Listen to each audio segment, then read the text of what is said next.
ரிஷபராசிக்காரர்களுக்கெல்லாம் நீங்க தெரியாத ஒரு பாயிண்ட், நீங்க மறந்தும் டச் பண்ணக்கூடாத ஒரு விஷயம் என்ன தெரியுமா? மீனராசிக்காரர்களோட டீல் வச்சுக்காதீங்க. மீனராசிக்காரங்களோட டீல் வச்சீங்கன்னா ஏமாத்தி விட்டு போயிடுவாங்க.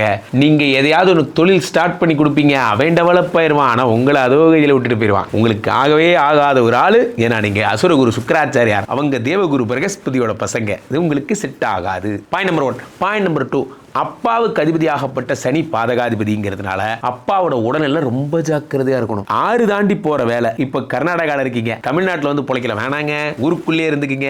தமிழ்நாட்டில் இருக்கீங்க, நான் ஆந்திரா போலாமா, வேணாங்க, ஊருக்குள்ளே இருந்துக்கீங்க. முக்கியமா ஷேர் மார்க்கெட்ல போலாமா சார், இன்ட்ரோடியூஸ் பண்ணலான் இருக்கேன், பண்ணீங்க, போச்சு, எல்லாம் போச்சு. அப்போ பணம் நல்லா வச்சிருந்தேன் சார், என் பணம் எல்லாம், அதிர்ஷ்டத்தை நம்பாதீங்க, ஒர்க் அவுட் ஆகவே ஆகாது. அப்பா தொழில் நான் எடுத்து பண்ண போறேன், ஆகாது.